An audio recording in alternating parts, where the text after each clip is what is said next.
How to graft ribbing. Hi everyone, my name is Norman and today I want to show you how to graft a rib stitch.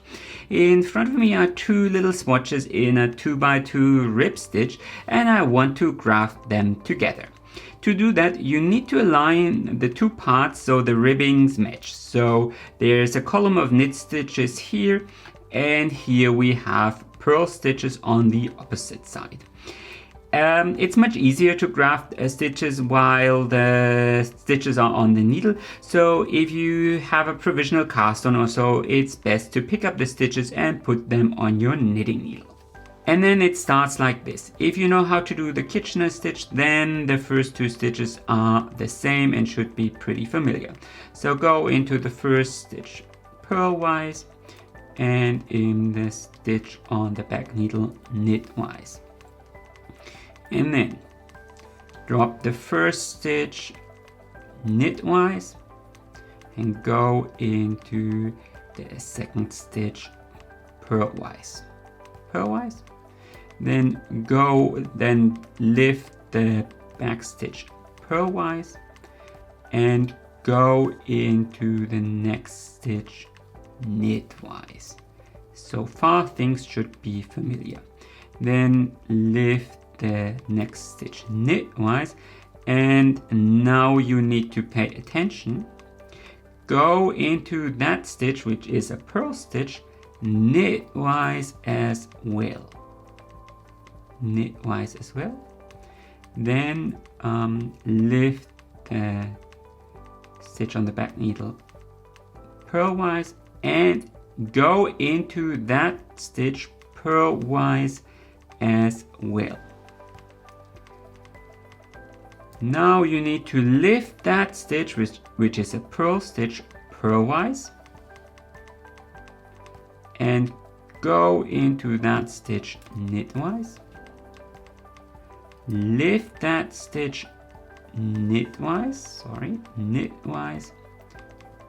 and go into the second stitch purlwise. Now lift that stitch purlwise, it's a purl stitch.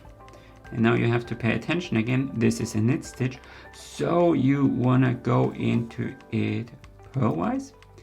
And here you need to lift that stitch knitwise. And now you have to pay attention again, you need to go into that stitch knitwise as well. Now lift that stitch knitwise. It's actually quite easy to remember because you always have to lift the stitches the way they appear and then go into the next stitch exactly the other way around. So here we lift it knitwise and I go purlwise. And here you can see this is a purl stitch, so I lift it purlwise and go into the next stitch knitwise. And from here you need to repeat these stitches over and over again to graft rib stitches.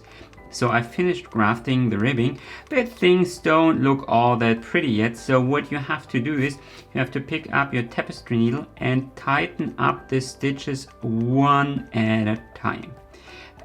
With practice, you might find the right tension while you do the grafting and you won't need to tighten things up later on.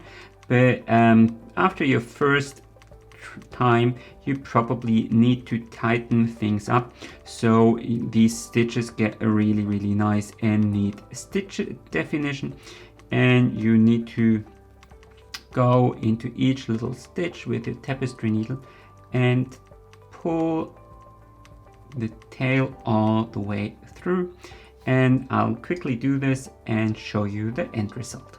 So I tightened up all stitches and this is how it looks like. If you don't use a contrasting yarn like I did in this tutorial, you will barely be able to see that.